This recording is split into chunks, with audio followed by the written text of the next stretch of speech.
Bienvenue, madame, mademoiselle, monsieur, au Vidéorandia du samedi soir.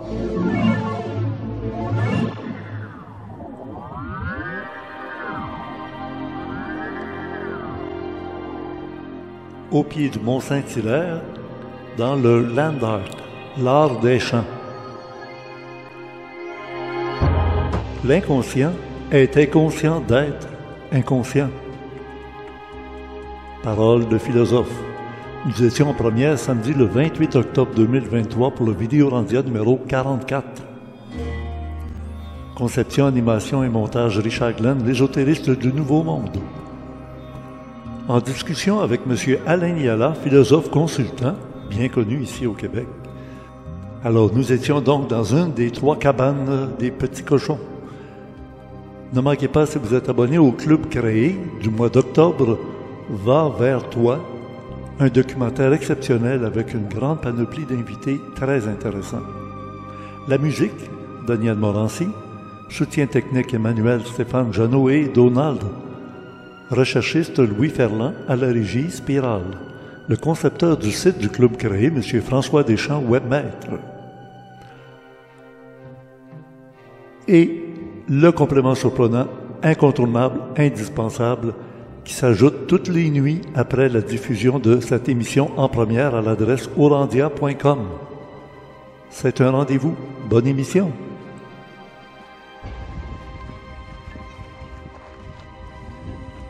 Et oui, vous nous voyez présentement dans la cabane du Land Art, l'art des champs, au pied du Mont Saint-Hilaire. Nous avions donc enregistré cette rencontre il y a déjà presque 2 semaines. Malheureusement, le son était de mauvaise qualité, alors Alain a accepté de revenir nous retrouver, mais cette fois-là, on ne prend pas de risque. On n'est pas dehors, on va être en studio. Probablement une des dernières fois où j'enregistre dans mon studio de Mont-Saint-Hilaire avant mon déménagement. Alors, profitons-en. Bonjour Alain, comment ça va? Bonjour. Ben oui, tu étais le dernier invité que j'ai enregistré dans le driveway, l'entrée charretière, à côté de la maison. Tu te souviens? Bien sûr. Et puis, il y avait eu un événement, ma sculpture que j'avais faite quand j'avais 17-18 ans, de Marie, était tombée juste comme l'émission finissait. Absolument. On ne sait pas d'où ça venait, mais paf, la statue. Point final. Pardon? Point final. Ouais, ça voulait dire point final. Maintenant, dans la maison, tu es peut-être mon dernier invité que je reçois ici dans mon studio. J'ai comme l'impression que les choses vont changer rapidement et après, les gens découvriront un tout autre décor. Oui, vraiment. Dans la nature, on ne pourra pas y échapper. Et Alain, je t'invite sérieusement, depuis 2 semaines, on en parlait déjà. Dans le monde, la situation est critique. On se demande, on est toujours sur un volcan, on est toujours avec des nouvelles qui sont plus ou moins agréables à entendre, même si on vient d'en entendre une bonne qu'ils vont faire de la protection des cervidés en Gaspésie. Ça tombe bien, je m'en vais dans cette région-là. Et ils vont protéger les orignaux parce qu'il y a beaucoup de coupes de bois et puis il y a la chasse qui s'en vient, mais les animaux sont en perte de vitesse. Alors, même si on voit pendant qu'on se parle des scènes de la nature au pied du Mont-Saint-Hilaire dans le Land Art, là, c'était filmé par Geneviève avec la caméra portable pendant qu'on faisait l'autre entrevue. Ben, on aura l'occasion de se retrouver dans la nature au cours de notre entretien ce soir. Alors, Alain, t'es philosophe, on le sait bien, philosophe consultant. Donc, tu fais un peu comme de l'écoute active avec le public qui te rejoint. Maintenant, tu as des clients, tu as du public qui va jusque même en Europe. Ah ben oui. Zoom oblige. Zoom. Ben, merveilleux. C'est les avantages de la différence de ce qu'était l'ancien monde. On était confinés, il fallait courir, attendre dans des trafics d'automobiles qui n'en finissaient plus. Et puis, aujourd'hui, il y a beaucoup de gens qui vont vers le travail à la maison grâce à l'Internet. Pourquoi pas, hein? Bien sûr. Alors, explique-moi, en tant que philosophe, comment tu peux dormir sur tes 2 oreilles, être optimiste et pas trop angoissé par rapport aux faits qu'on retrouve dans l'actualité? Oh, c'est une question à plusieurs volets, mais essentiellement, tout vient au rappel de soi. Tout vient à être capable de rester centré et de faire la part des choses et de faire l'interminable travail de la réconciliation des contraires. Donc, à quelque part, euh, on peut avoir de la compassion pour ce qui arrive. Puis effectivement, la situation est inquiétante. Donc, je ne suis pas moi-même complètement immunisé contre une certaine éco-anxiété ou contre... Quand les nouvelles arrivent, quand elles nous bombardent, on va avoir des réactions émotionnelles. On n'est pas fait en bois. Il y a des choses qui nous touchent. Mais la question est d'être capable de relativiser. Il y a un Oui. effet médiatique, il y a un effet hypnotique dans les médias, euh, indépendamment même de quelque intention euh, plus ou moins inavouable que certains agents pourraient avoir de nous faire peur, tout ça. C'est structurellement, là, le simple fait que maintenant on a accès à plus d'informations. Au Moyen Âge, il y avait bien plus de guerres que de nos jours, mais les nouvelles n'arrivaient pas dans notre salon en temps réel. C'est ça qui a changé. Oui, mais on pourrait même pas sortir après le coucher du soleil. C'était à grand, grand risque. Aujourd'hui, il y a des lumières un peu partout, au moins. Ben oui, on n'est pas dans le même sort de société. En fait, on est dans une société qui, compte tenu du nombre assez hallucinant de population, je veux dire, c'est des très grandes populations, etc., qui vit quand même relativement en paix. Si on compare euh, aux sociétés du Moyen Âge ou aux sociétés qui ont suivi jusqu'à récemment. À quelque part, c'est parce que suite à la dernière Grande Guerre, la période de paix et de prospérité qui a suivi a été tellement à l'avantage de certaines générations qu'on a l'impression que là, maintenant, tout se déglingue. Oui, c'est sûr qu'il y a des sociétés qui sont en déclin dans le moment, le fameux déclin de l'Empire américain. C'est sûr qu'on est aussi donc dans une crise, une réorganisation mondiale, un nouvel ordre mondial. Tout ça, c'est pas nécessairement confortable, mais il faut se rappeler que tout dépend de comment on processe nous-mêmes l'information, puis tout dépend de comment on se rappelle nous-mêmes, à nous-mêmes, comment on reste centré dans le processus. Donc, c'est quoi la philosophie? Hein? Je veux dire, le mot dit, les racines philosophia, donc c'est philo, c'est aimer, puis sophia, c'est la sagesse. C'est l'amour et la recherche de la sagesse. Puis c'est quoi la sagesse, en fait? C'est l'équilibre entre le monde extérieur et le monde intérieur, une vie plus harmonieuse avec la nature, une vie plus harmonieuse avec sa propre réalité intérieure. Donc, est-ce que il n'y a pas à s'inquiéter de ce qui arrive? Bon, d'un certain point de vue, quand on porte une attention avec notre mental sur les événements, ils sont effectivement interpellants. Ils peuvent créer des mouvements de compassion, des mouvements d'attristement, des inquiétudes, tout ça. Mais Gurdjieff parlait beaucoup de ces phénomènes-là comme des phénomènes d'émotions négatives. Autrement dit, qu'est-ce que c'est une émotion négative? La première réaction, c'est de se dire c'est des émotions désagréables. Les émotions négatives, c'est les mauvaises émotions. La colère, l'envie, la jalousie, etc. Dans le Bien sûr, moderne, on pense au stress, puis on pense toujours que le stress, ben, c'est négatif. en soi, c'est neutre.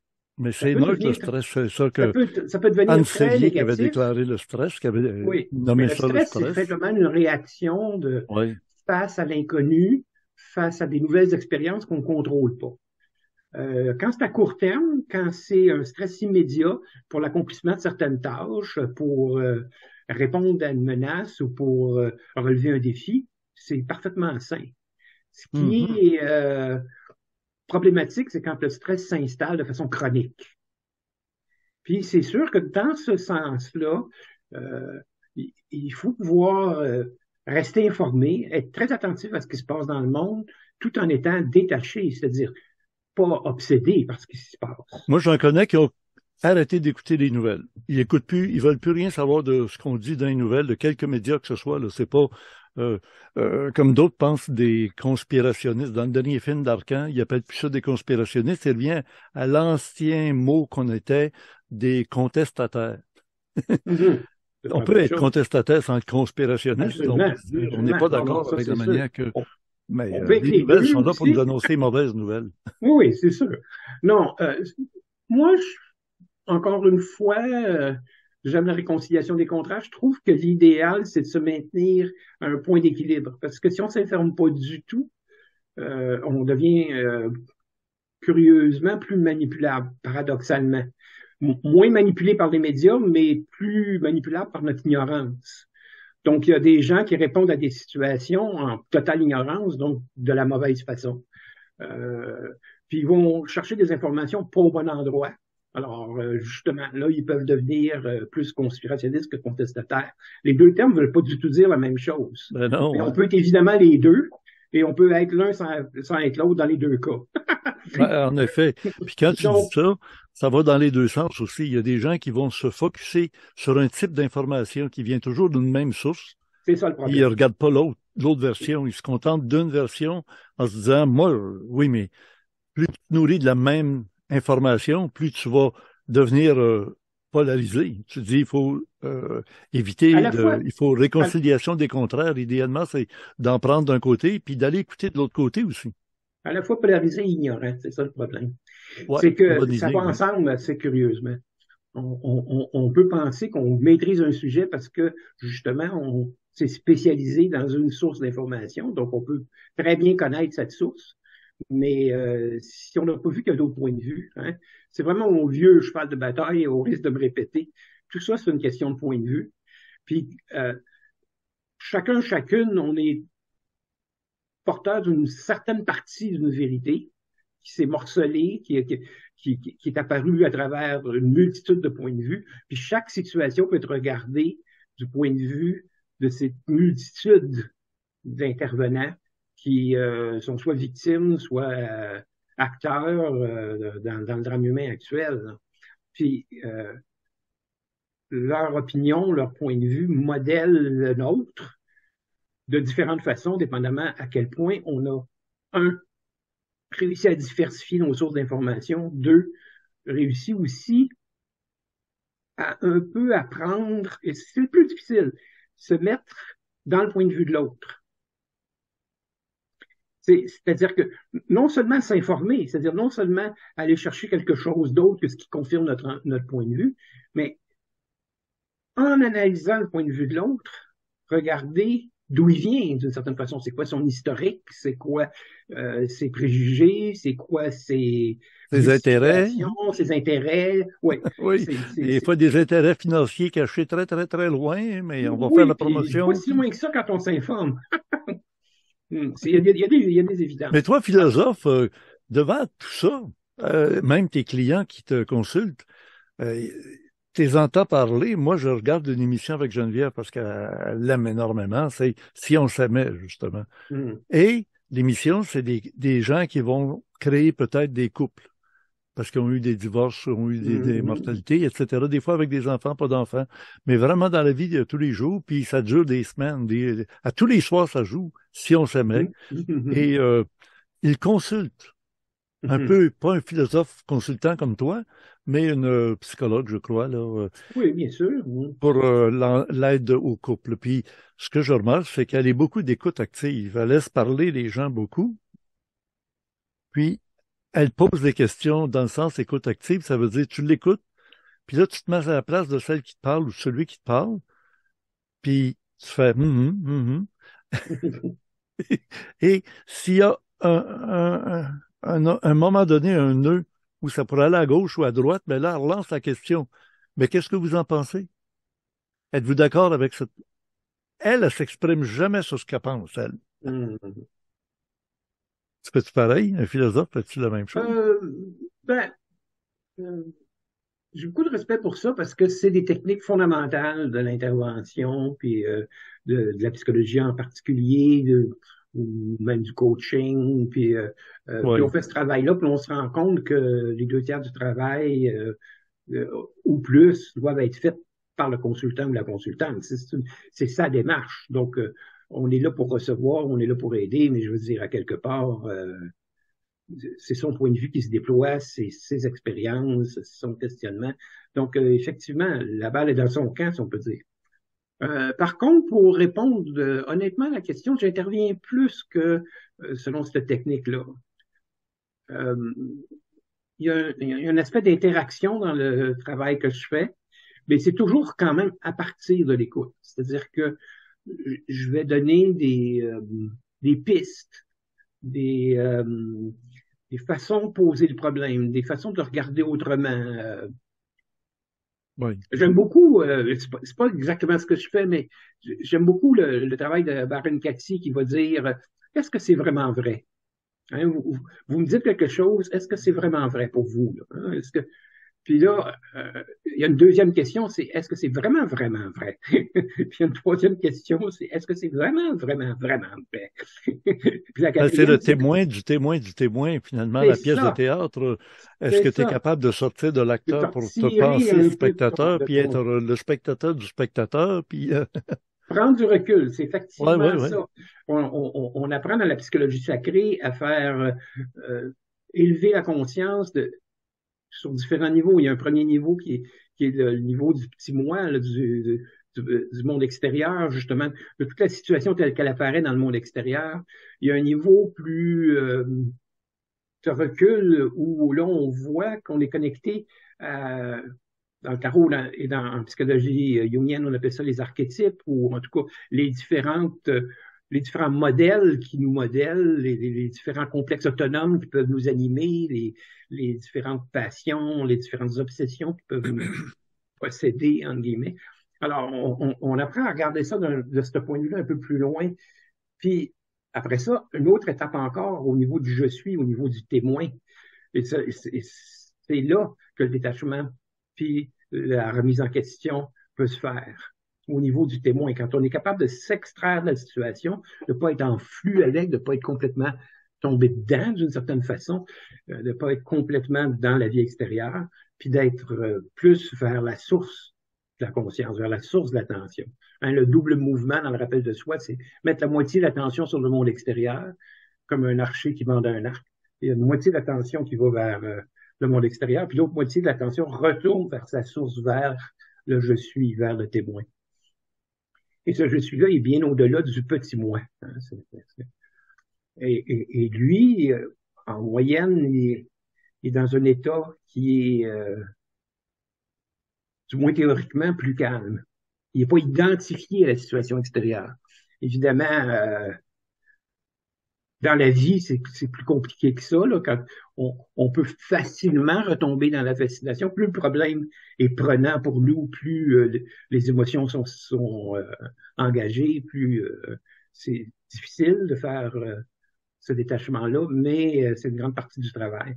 Et donc, après ça, de se réconcilier, de refaire un pont avec ce dont on s'est détaché. Parce que c'est pas non plus, on ne recherche pas à se déconnecter de la situation, mais à s'en éloigner, comme pour avoir le temps de recul pour refaire le pont, pour soigner, guérir, transformer l'émotion, la situation, etc. Trouver des solutions quand même. Mais à l'époque où on est, c'est question de vie ou de mort dans certains débats sociétaux actuellement, là. La question de vie ou de mort, c'est où tu vas dans cette branche-là ou tu vas de l'autre côté. Puis là, tu dis, je risque ma vie. Est-ce que c'est bon d'aller là ou c'est mieux d'aller là? Toi, est-ce que tu es un peu comme un coach au hockey? Tu vas dire à l'attaquant ou tu vas dire à ta défense, euh, tiens-toi moins sur le bord de la bande, va plus au milieu de la glace pour jouer au hockey, Ben, là. c'est à Alors, la fois, comme j'avais commencé à dire tantôt à l'autre question, c'est à la fois plus ça que je fais que d'autres. Je suis moins dans simplement l'écoute passive, mais en même temps, jamais au point de dire à l'autre quoi faire. Je veux dire, c'est juste donner des outils pour que la réponse vienne naturellement de la personne qui consulte. Parce que c'est sûr que c'est elle qu'il faut qu'il trouve ses réponses. Mais on peut, par l'expérience, avoir vu tellement de situations, je ne veux pas banaliser, mais les gens arrivent avec des problèmes extrêmement intenses pour eux, mais ils ne sont pas nouveaux pour moi, là. Ça ah, peut oui, être c'est ça, oui. ça peut être la centième ou la millième fois que j'entends ce type de problème-là. Donc, à ce moment-là, ça me donne un peu de ce recul-là pour offrir des signaux, des symboles, des conseils. Ah oui, je n'aimerais pas être à ta place, je vais te dire, parce que moi, je suis souvent approché par du public qui me disent, est-ce que il faut ou il faut pas? Ben là, je leur dis, ben, vous, d'abord, l'êtes-vous ou l'êtes-vous pas? C'est de quoi je parle, là. Mais je ne veux pas t'amener sur cette piste qui est très personnelle. En fait, c'est un peu comme l'autre fois, la religion. Es-tu catholique ou ben non, t'es protestant ou ben non, t'es agnostique ou es-tu musulman? Ça devient une cause de clivage. Oui, Ah, absolument. Mais ça, c'est triste, ça. ça fait partie du travail. C'est-à-dire que, loin de moi, le fait de refuser les différentes identités qu'on peut s'attribuer ou se donner, les gens viennent avec ce qu'ils sont, puis c'est la beauté de la chose. Mais il y a une partie du travail qui est de se désidentifier de ces identités-là. Parce que c'est des identités qui ont été acquises par la personnalité en développement. Hein? Tu te souviens que j'utilise ces mots-là dans leur sens étymologique, donc la personnalité, comme le mot grec persona l'indique. La persona, c'était les masques que portaient les comédiens dans les tragédies grecques. Donc, la personnalité, c'est un masque. C'est quelque chose avec lequel on n'est pas né. C'est quelque chose qu'on développe. C'est une réponse adaptative à un conditionnement, une éducation, à des relations avec les parents, les proches, les instituteurs, les institutrices. Tout le processus formateur va effectivement modeler une personnalité à laquelle, tout naturellement, on s'identifie. Mais c'est un masque extérieur. C'est quelque chose qu'on présente à la société comme plus acceptable que ce que plus ou moins on refoule en nous-mêmes, puis qui va en réalité être appelé en psychologie l'inconscient, mais qui est notre essence, qui est notre dimension spirituelle. On vit dans un monde tellement matérialiste que c'est la spirituelle qui a refoulé. Donc, à quelque part, c'est notre esprit, notre âme qui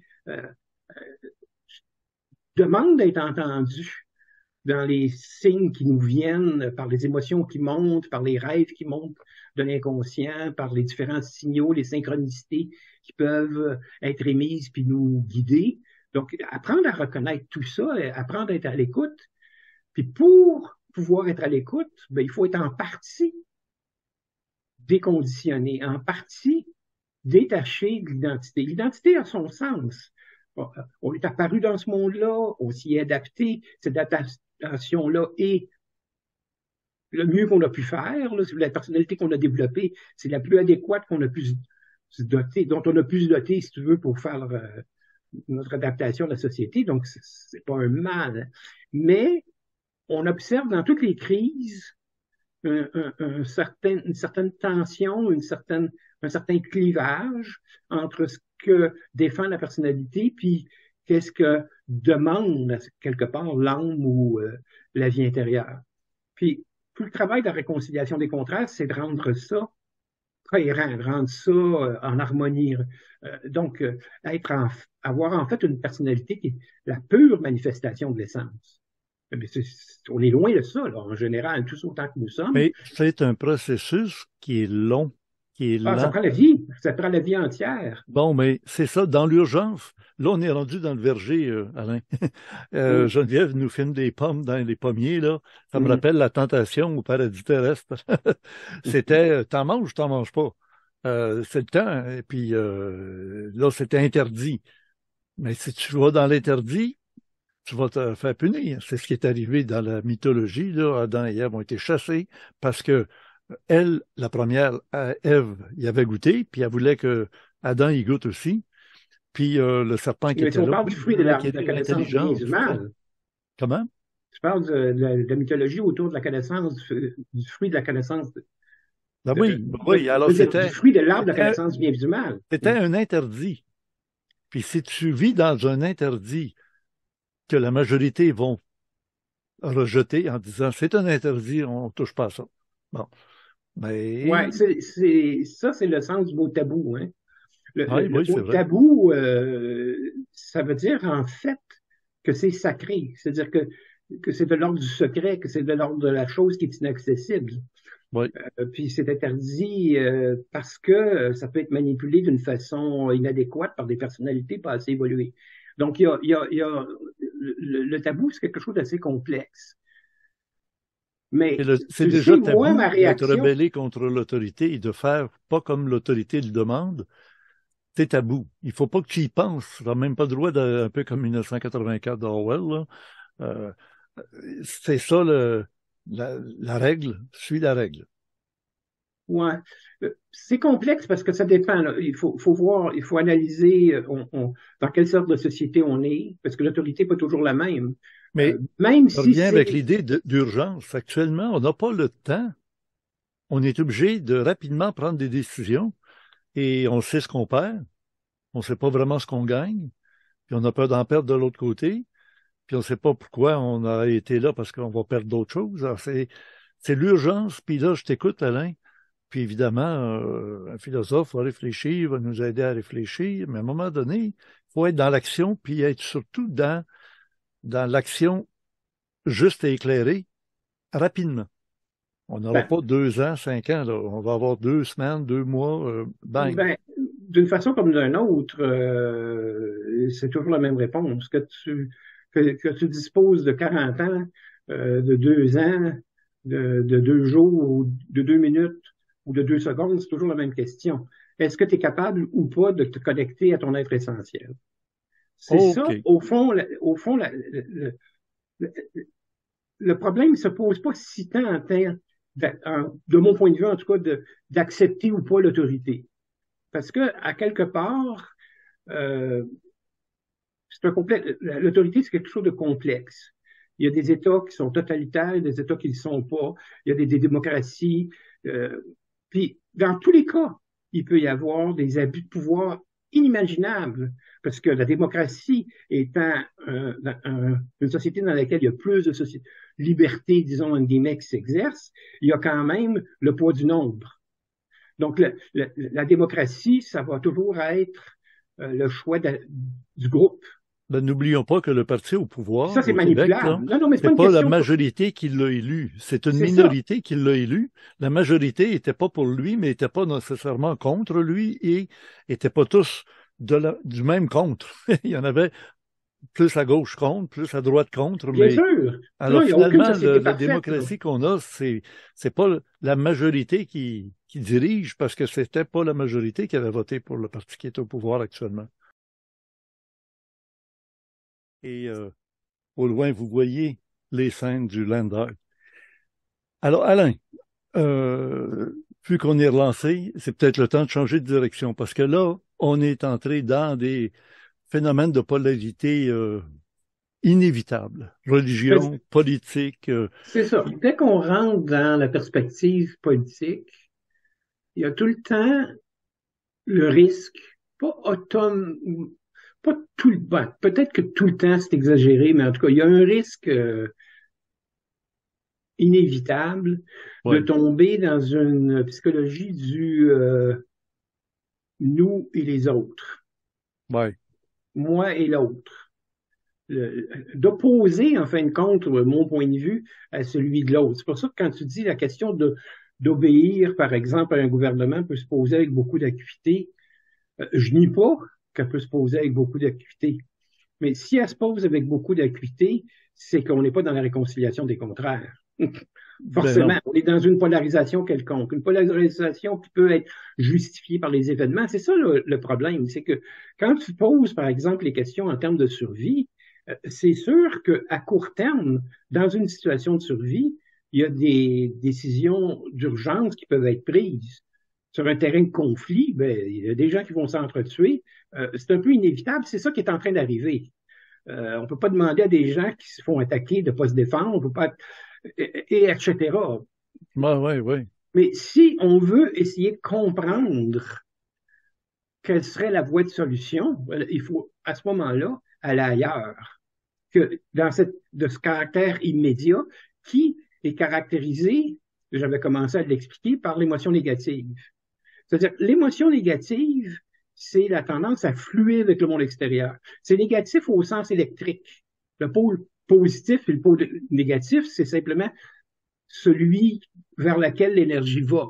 C'est-à-dire que l'émotion négative va vers le monde extérieur et est attachée au monde extérieur.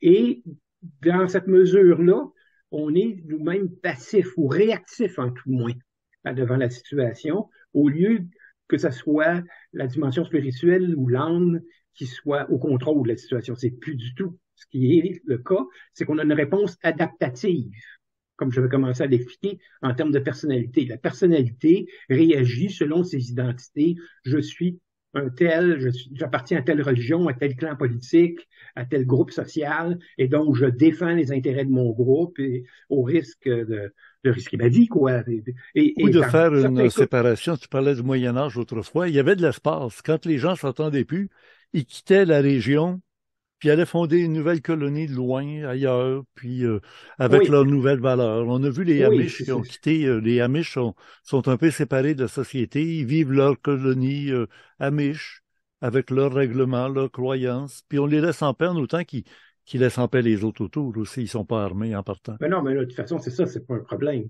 Mais effectivement, donc, il y a cette tendance à se replier sur son groupe, ou une autre tendance qui recherchait justement comment notre point de vue pourrait s'élever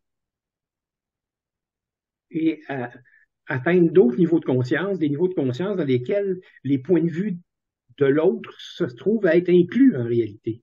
Mhm. Hein, je pars toujours de la même idée. Au fond, à l'origine du monde, il y a une singularité, il y a une seule conscience, puis après, un nombre incalculable de formes. C'est ça, si on peut dire, le credo d'où je pars pour essayer d'expliquer le reste. Et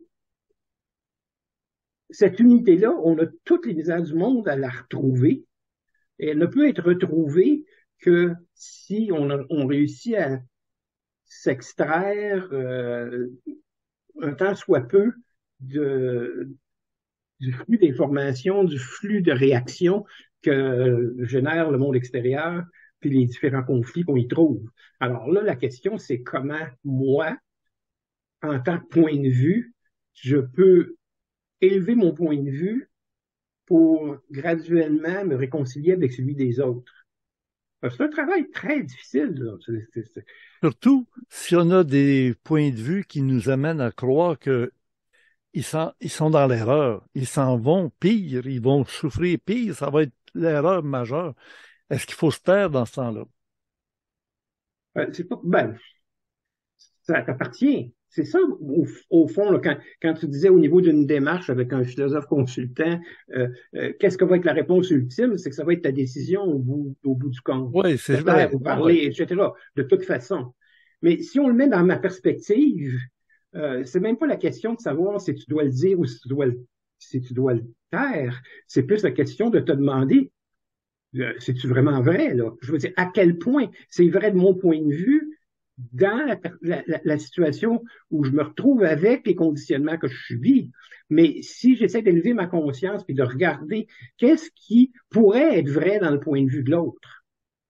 Alors là, je vais découvrir que n'étant plus dans l'ornière de mon point de vue, j'ai des arguments, des indices, des synchronicités qui viennent du point de vue de l'autre, qui me donnent des indices sur la façon dont le problème pourrait être résolu. C'est-à-dire très différemment de ce que je le croyais au départ.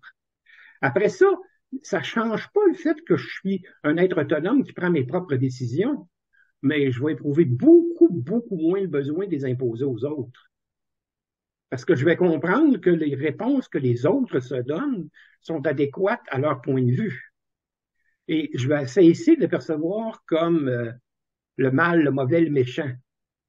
Tu as évoqué tantôt la notion du mythe de la chute engendrée par le fait d'avoir mangé le fruit de la connaissance de l'arbre, le fruit de l'arbre de la connaissance du bien et du mal.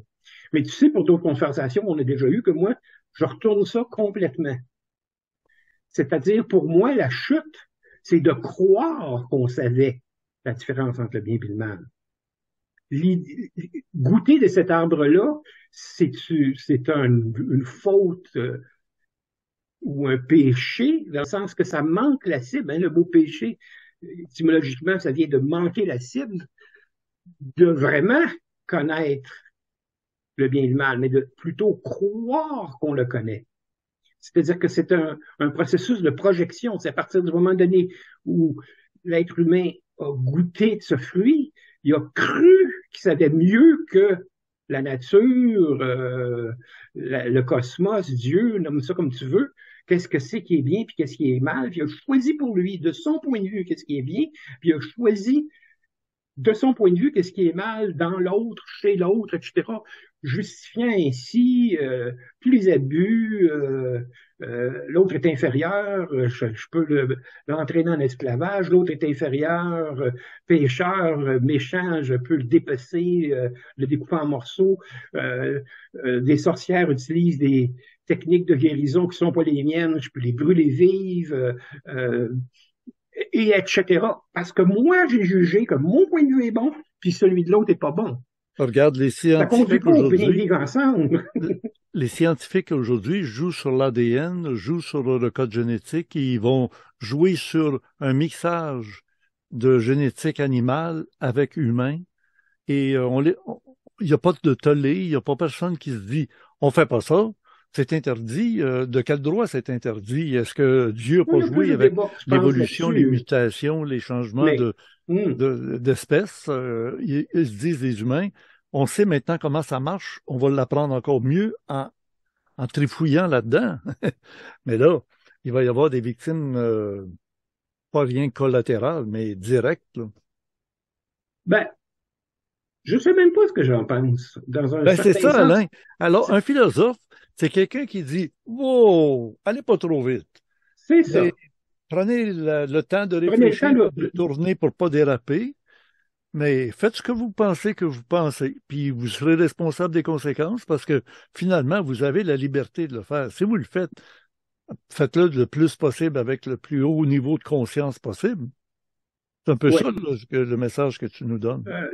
C'est à peu près ça, mais il y a une nuance. Je suis quand même un peu plus pessimiste que ça. À travers tout ça, je veux dire que je me fais pas d'illusions sur le niveau de conscience de ceux qui manipulent ces choses-là.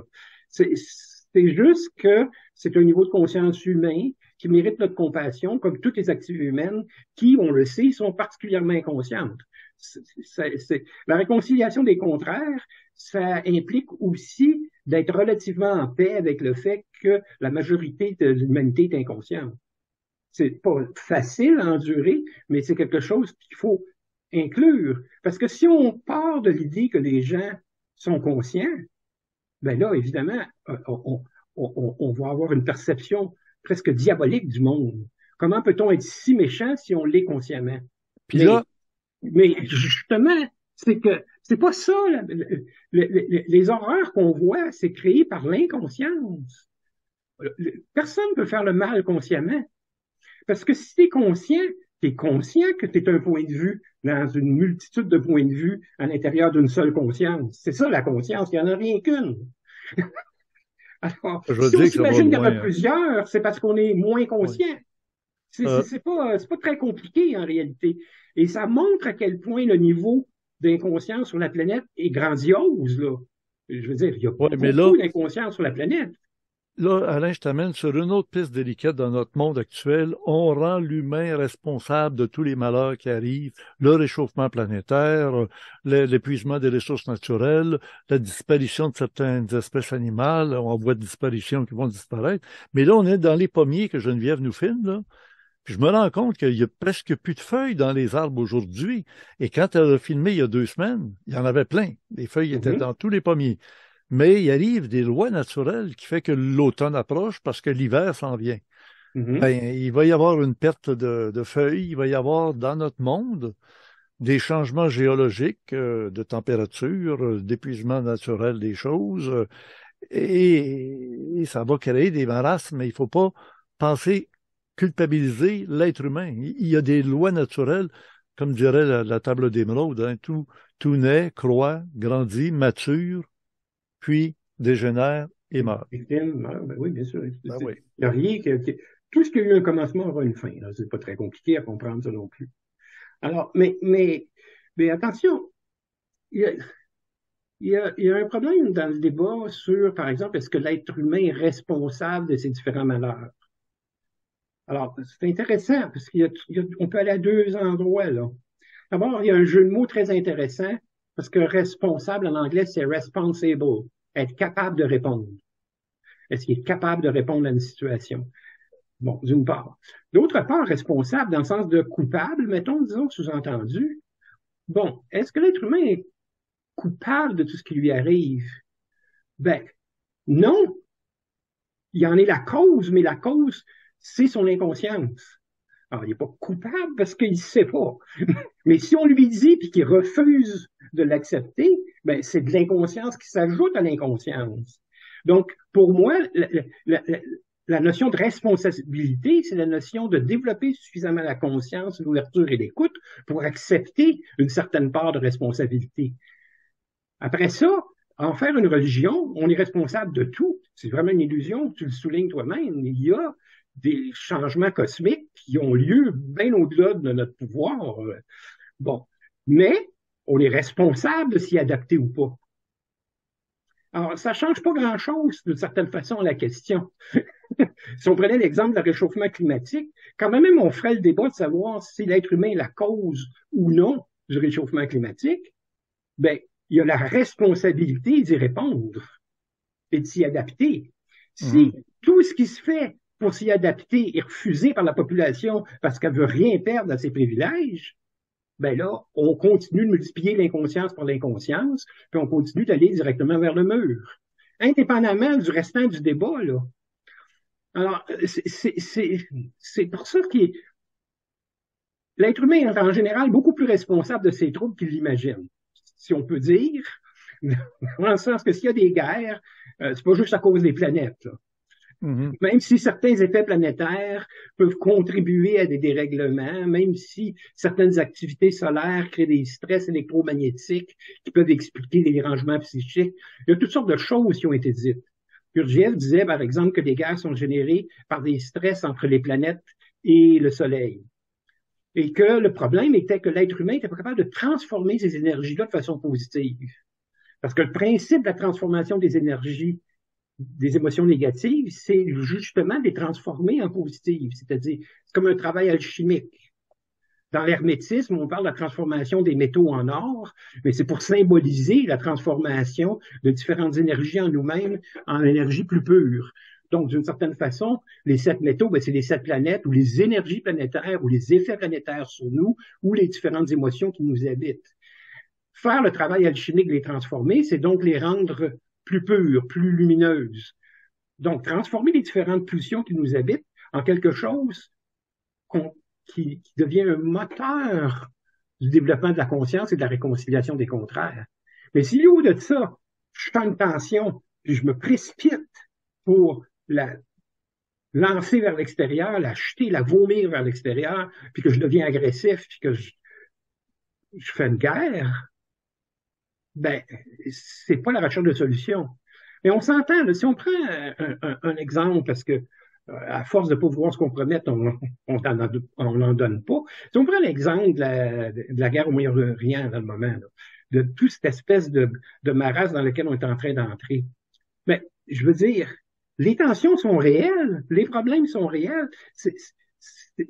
C'est l'action qui n'est pas la bonne.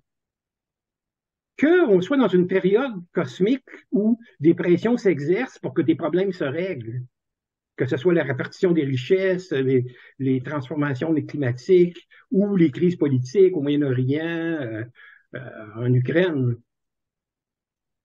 Si les gens s'assoyaient et négociaient, mais non, on sait que c'est inutile parce que personne négocie de bonne foi. Négocier de bonne foi, c'est accepter qu'il y a quelque chose dans le point de vue de l'autre qui doit être entendu. Si tu pars de l'hypothèse que c'est inacceptable d'entendre le point de vue de l'autre, évidemment, la solution, c'est la guerre. C'est même, entre guillemets, la seule.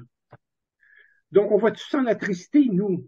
Ben, on peut avoir de la compassion pour les victimes, on peut avoir même une certaine compassion pour les agresseurs en disant, bon, après tout, c'est eux-mêmes les victimes, il y a un jeu sans fin de ça.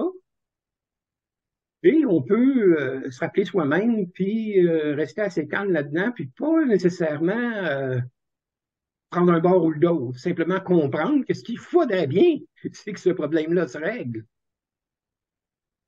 Alors là, on assiste à un déploiement d'énergie qui part de l'hypothèse que le problème se règle par le plus fort. C'est une bonne vieille règle de l'inconscient. Quand des crises surviennent de toutes sortes, même dans la vie intime, là, je veux dire, dans des couples, par exemple, un homme va battre sa femme. C'est pas la solution au problème, mais c'est la force du plus fort qui semble être la bonne le temps que ça prend à ce point de vue-là d'exercer le contrôle sur la victime. Mais c'est jamais la solution. Donc, ça ne peut pas être du plus court terme ou du plus inconscient. Il n'y a pas plus inconscient que ça. Il n'y a pas plus stupide que la violence. Gilles Vigneault avait une belle formule. Il disait la violence, c'est un manque de vocabulaire. J'adore ça. Oui, On dit que les gens ne savent pas parler. oui, c'est Il ça. manque de vocabulaire, en effet, puis il Hum, manque de structure littérale, dans le hum. sens de trouve les bons mots pour dire les bonnes choses, puis mets-les dans le bon ordre. Tu vas régler des problèmes, des fois, qui paraissent invraisemblables. Puis il y a une question de timing aussi. The timing is everything. Tu sais, Oui, oui, au c'est bon ça. moment, dire les bons mots dans le bon ordre, ça peut changer complètement toute la polarité de l'événement ou la- Le, la- le timing est d'autant plus important qu'il est souvent trop tard. Moi, je Je dirais veux qu'il n'est dire jamais trop qu'on tard. on commence à s'intéresser à la solution quand on est beaucoup trop engagé dans le problème. Oui, mais il n'est jamais trop tard parce que ça, par le temps qui a traîné, le problème s'est envenimé. C'est Il ça, s'est grossi. c'est Il est ça. donc encore possible de le régler, mais d'une manière plus radicale encore qu'au début. Oui, Au début, bien sûr. on Là, aurait pris des onguents, on aurait pris du temps. Tu arrives à un moment donné, c'est l'amputation. Hein? Ben oui, c'est l'amputation. hmm. Et les onguents auraient été inutiles, les onguents ne sont pas nécessaires pour l'amputation, puis c'est ici, bang.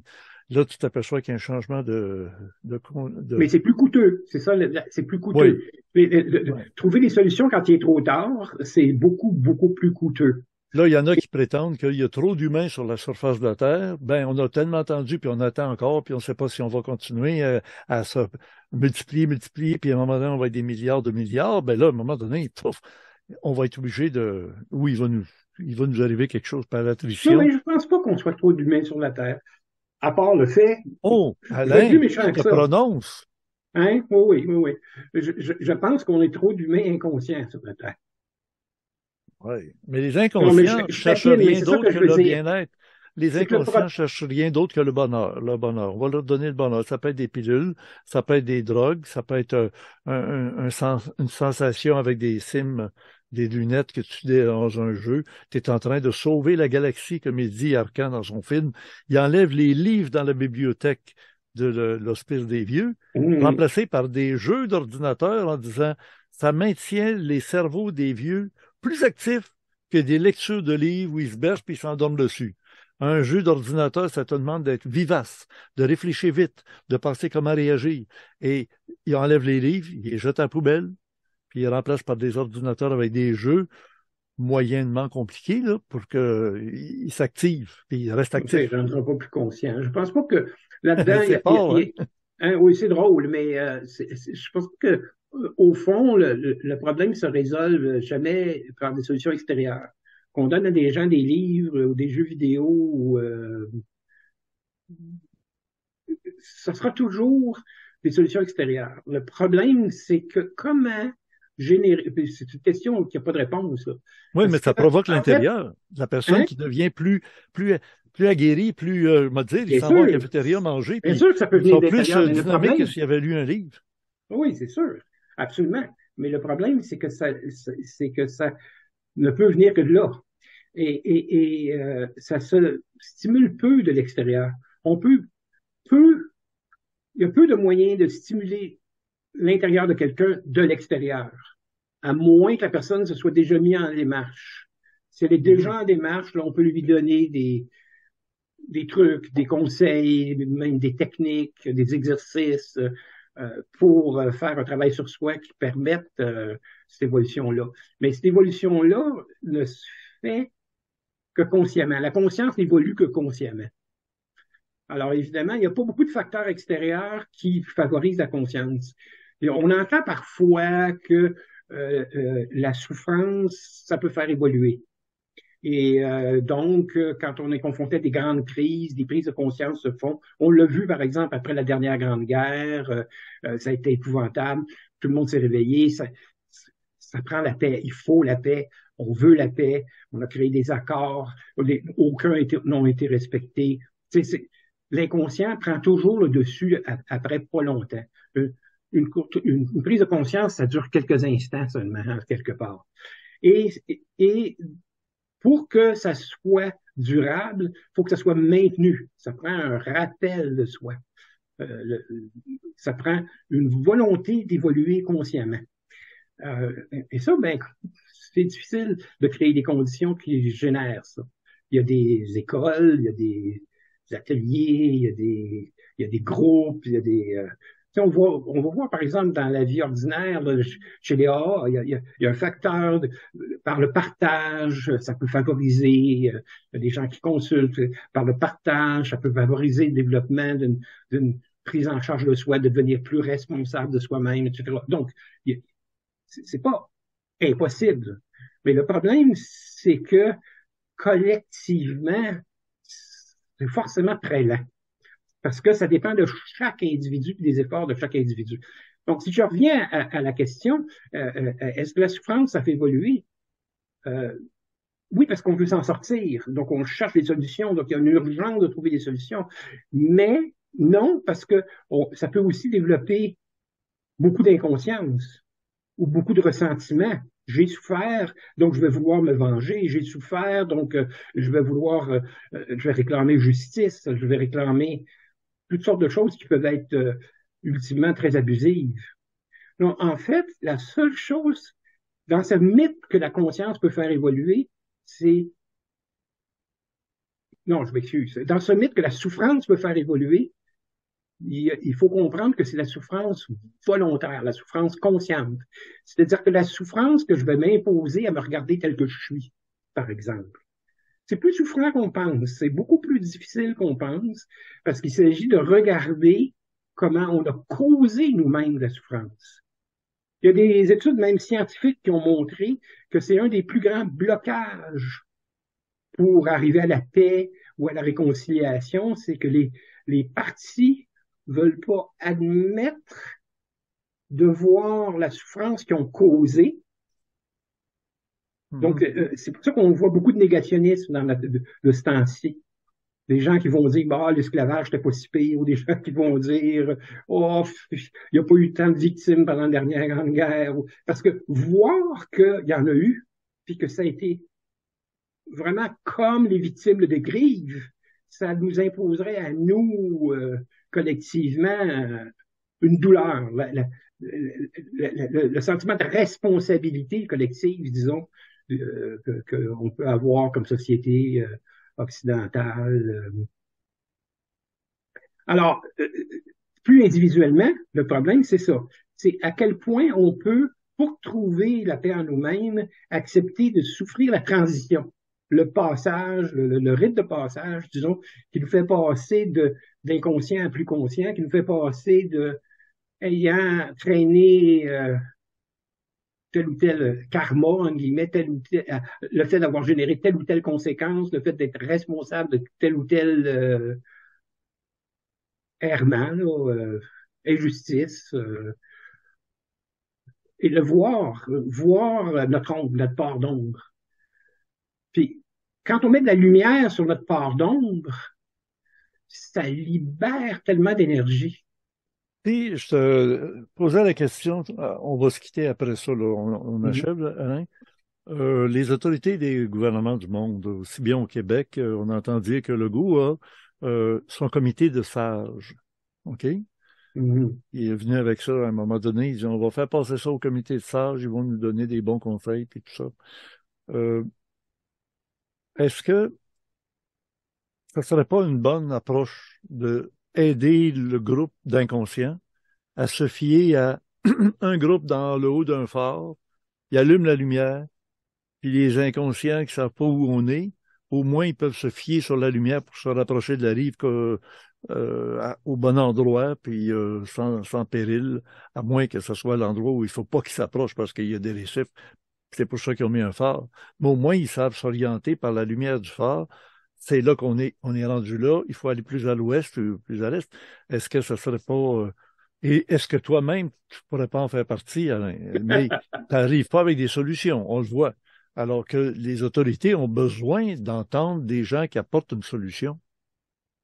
Oui, moi je pense que dans ce sens-là, c'est des choses ça a été discuté en philosophie, on retrouve ça chez Platon, chez Socrate, cette idée d'une démocratie éclairée, etc.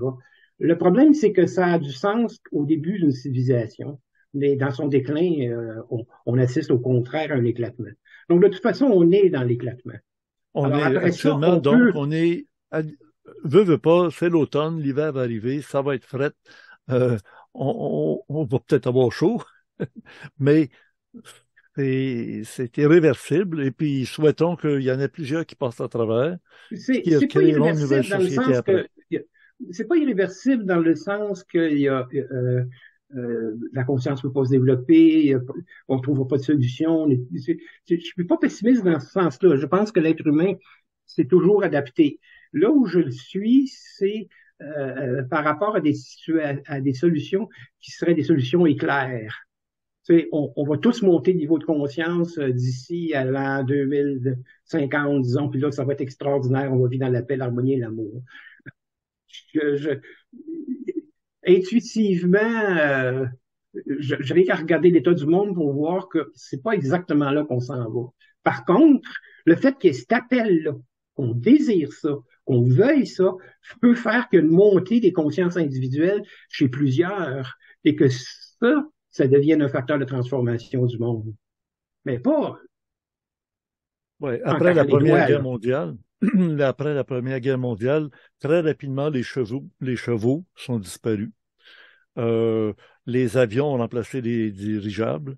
Et puis après la Deuxième Guerre mondiale, on a des autoroutes extraordinaires.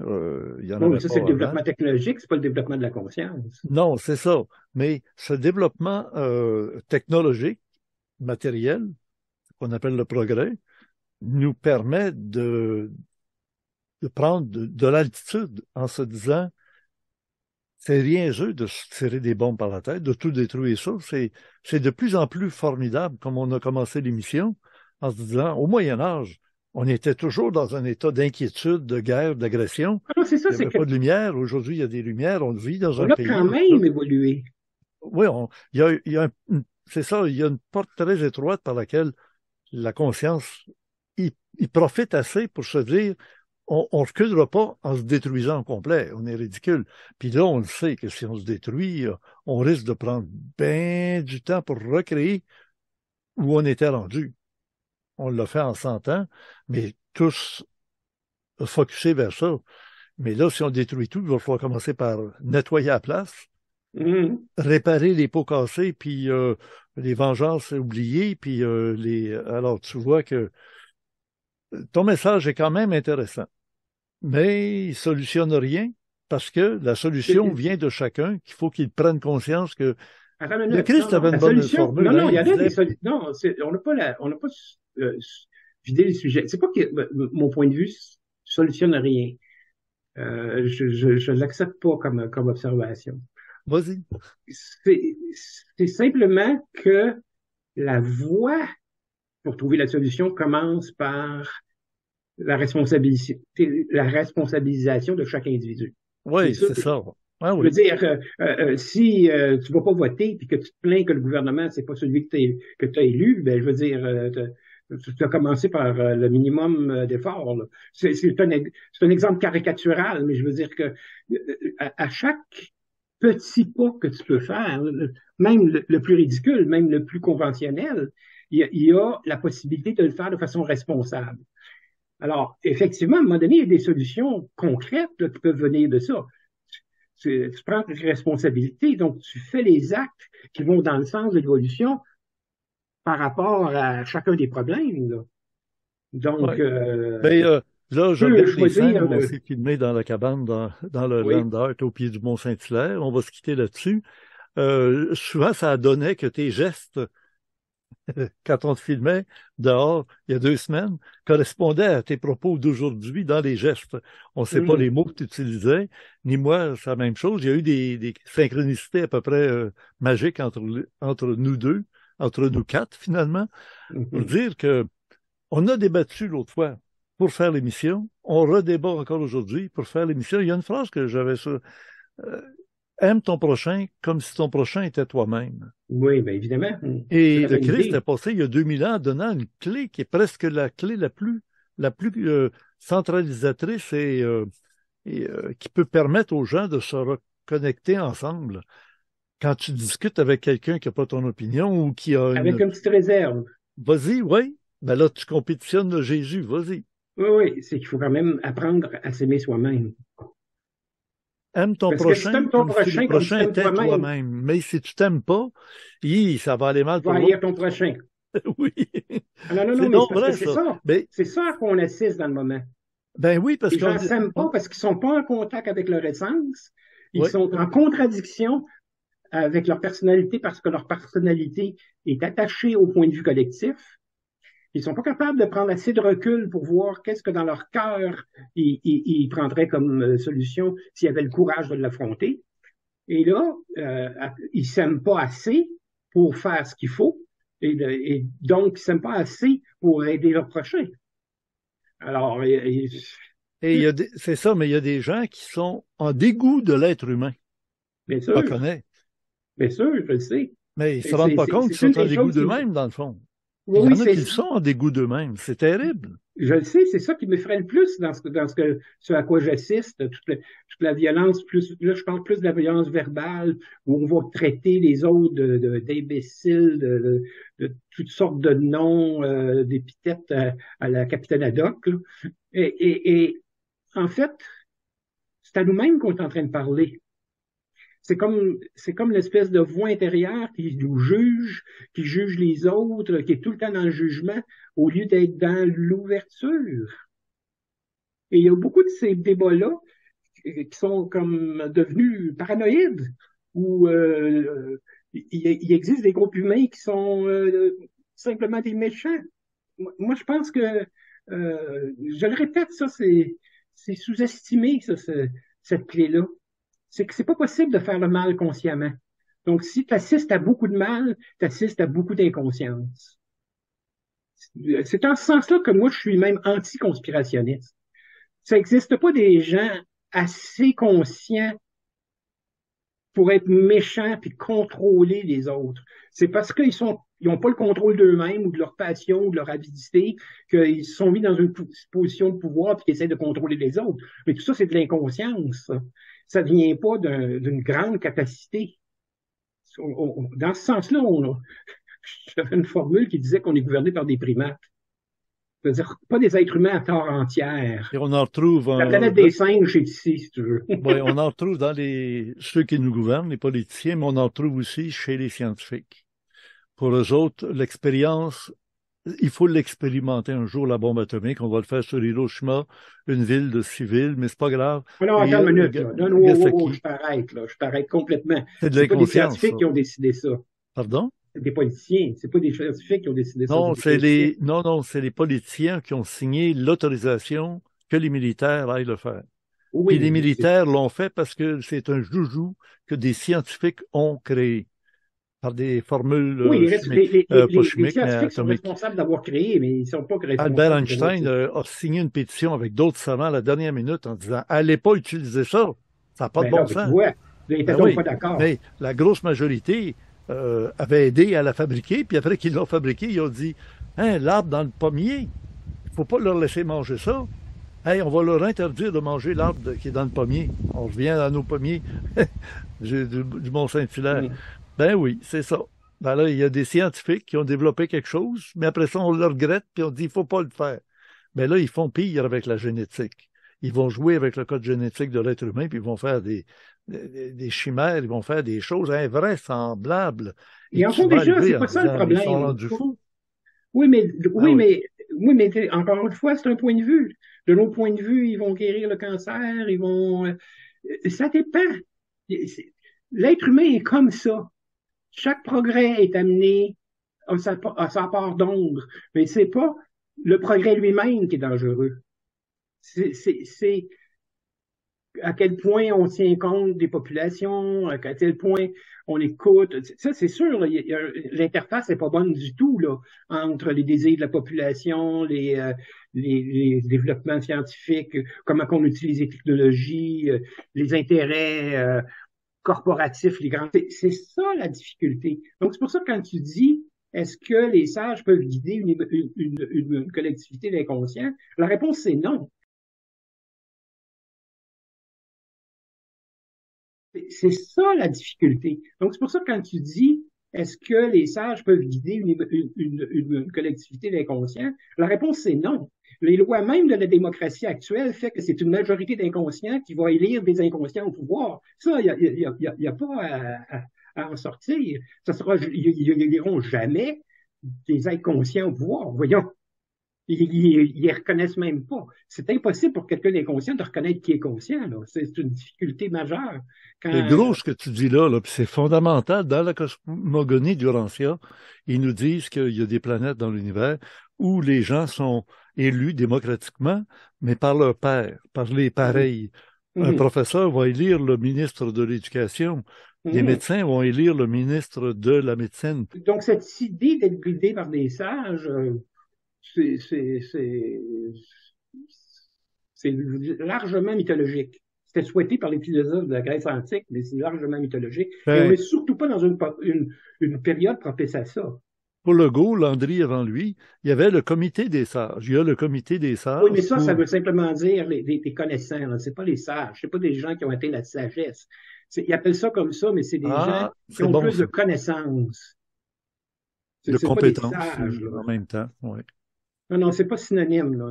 On peut utiliser les termes comme on veut, mais je dis juste que par rapport à la discussion qu'on a, le comité des sages, ça n'a rien à voir avec le type de sagesse dont je suis en train de parler. Là.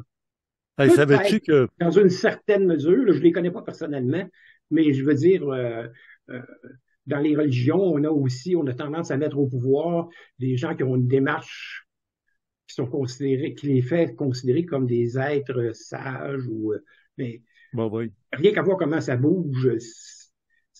Ils sont pas dans cette hypothèse qu'il n'y a rien qu'une conscience. Là. Tant que tu n'es pas dans cette hypothèse de départ-là, tu n'es pas vraiment sur le chemin de la sagesse. Moi, je pense que là... On a compris la nature de la conscience. Là, on peut fermer l'émission. Oui. on comprend très, très bien la nuance dans tes propos, puis c'est cohérent avec toute la démarche qu'on a faite ensemble. Et le film de Geneviève, filmé dans le Landage, au pied du Mont-Saint-Hilaire, dans la cabane, on te perd de vue presque tellement il faisait plus soleil, il était rendu à l'horizon. Alors, on a suivi la chronologie de cette fois qu'on avait filmé dehors, et on a vu beaucoup de scènes de dehors, fait que j'ai l'impression qu'on a fait un petit peu de intérieur-extérieur en même temps. On a fait le yin et le yang en même temps. Faut le faire, hein? Donc, merci beaucoup, Alain. Et puis, au plaisir de te revoir, ça sera sûrement par Zoom, mais tu vas être bienvenu. Là où je serai rendu dans quelques mois, là, on va faire le temps de s'installer. Puis après ça, on va te montrer notre nouveau plan de vie. Oui, la suite. Quand Geneviève monte le ciel. C'est ce que je vous souhaite. Merci tout le monde, merci de votre attention.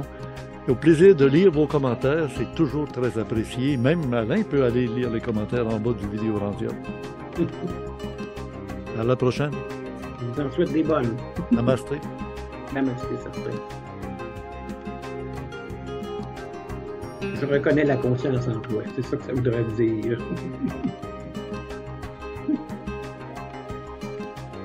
Une belle amitié, mais qui se continuera à distance. De manière plus virtuelle ou virtuelle.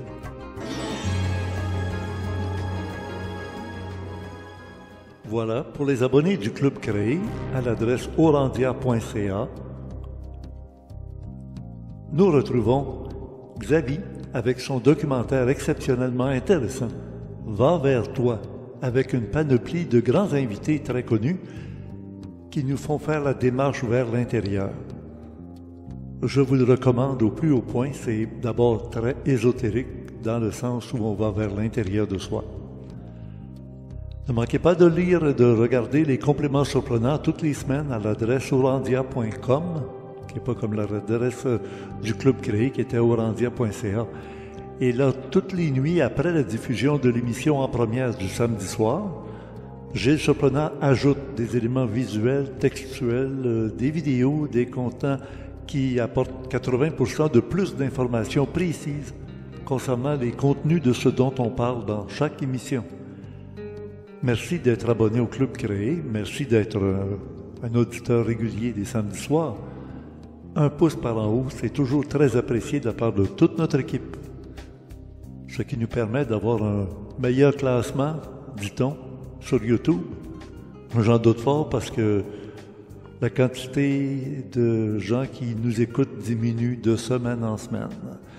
C'est pas la quantité qui compte, mais c'est vraiment la qualité. Et sachez que j'aurai un traitement de faveur avec mes abonnés au Club Créé dans les événements qui viennent.